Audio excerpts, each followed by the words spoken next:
வணக்கம்.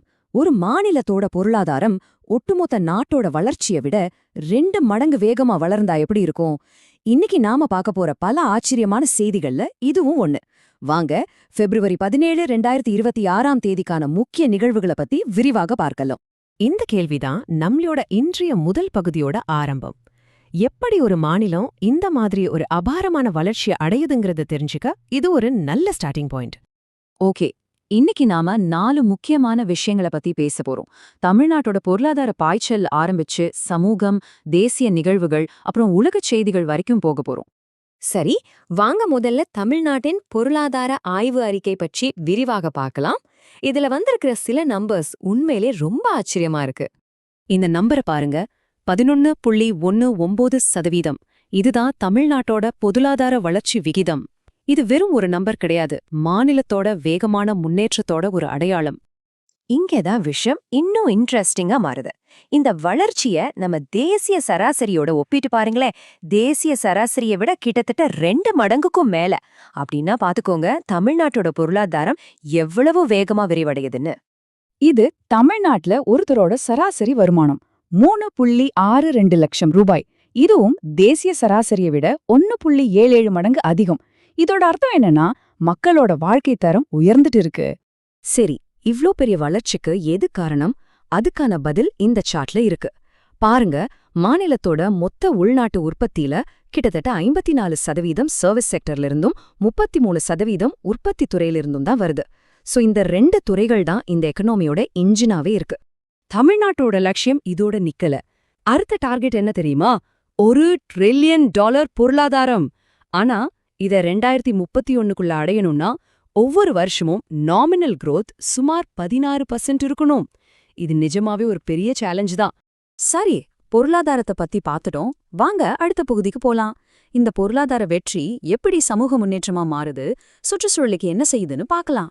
பொருளாதார வளர்ச்சிங்கிறது சமூக வளர்ச்சியிலும் தெரியணும் இல்லையா? அதுக்கு கல்வி ஒரு நல்ல உதாரணம். தமிழ்நாட்டோட உயர்கல்வி சேர்க்கை விகிதம் 47%. இது தேசிய சராசரியான 28.4% விட ரொம்ப ரொம்ப அதிகம். அது மட்டும் இல்ல, குழந்தை இறப்பு விகிதம் 1000க்கு 12ஆ குறைஞ்சிருக்கு. வேலையில்லா திண்டாட்டம் வெறும் 3.5% தான். இது எல்லாமே மாநிலத்தோட ஒட்டுமொத்த வளர்ச்சியா காட்டுது. இப்போ மாநிலத்தோட சுற்றுச்சூழல் முயற்சிகளை பத்தி பார்க்கலாம். சமீபத்துல நடந்த காலநிலை உச்சி மாநாட்டுல பல முக்கியமான திட்டங்களை அறிவிச்சிருக்காங்க. அந்த மாநாட்டுல என்னென்ன முடிவுகள் எடுத்தாங்கன்னு பாருங்க. உதாரணத்துக்கு, இந்தியாவோட முதல் கடற்பசு பாதுகாப்பு மையம், தேவான்கிற்காக ஒரு புதிய சரணாலயம், பசுமை பள்ளிகள்னு நிறைய புது முயற்சிகள் எடுத்திருக்காங்க. இதெல்லாம் அழிந்து வரும் உயிரினங்களை பாதுகாக்கவும் நம்ம சுற்றுச்சூழலை மேம்படுத்தவும் ரொம்ப முக்கியம். சரி, இப்போ நம்ம பார்வை மாநிலத்திலிருந்து தேசிய அளவுக்கு போக போகுது.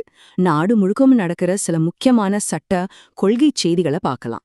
ரொம்ப வருஷமா நடந்துட்டு இருக்கிற சபரிமலை கோயில் வழக்குல இப்போ ஒரு முக்கியமான கட்டம் வந்திருக்கு. சுப்ரீம் கோர்ட் 9 நீதிபதிகள் கொண்ட ஒரு புது பெஞ்ச அமைச்சிருக்கு. பொதுவா இவ்ளோ பெரிய பெஞ்ச் எப்போ அமைப்பாங்கன்னா, ரொம்ப முக்கியமான சிக்கலான சட்ட கேள்விகளுக்கு பதில் கண்டுபிடிக்கிறதுக்கு தான். அடுத்தது கிரேட் நிக்கோபார் மெகா ப்ராஜெக்ட்.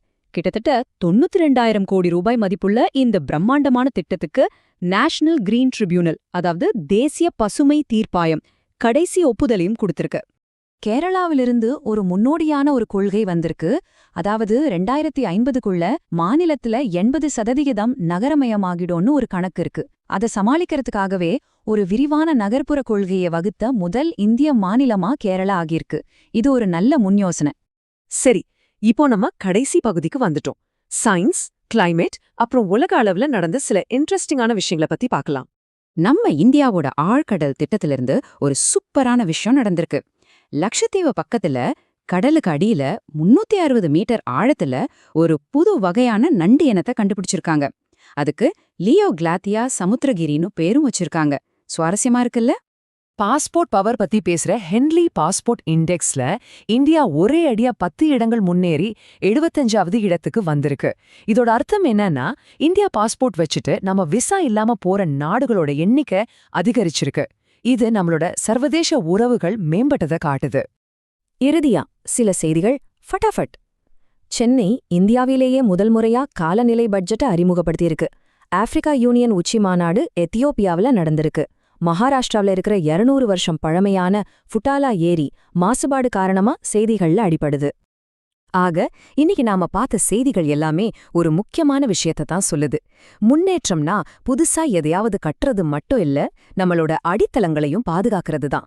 ஒரு பக்கம் வேகமான வளர்ச்சி, இன்னொரு பக்கம் நிலைத்தன்மை, பாரம்பரியம்னு 2 சவால்களையும் ஒரு நாட எப்படி ஒரே நேரத்துல சந்திக்குதுங்கிறத நாம பாக்குறோம்.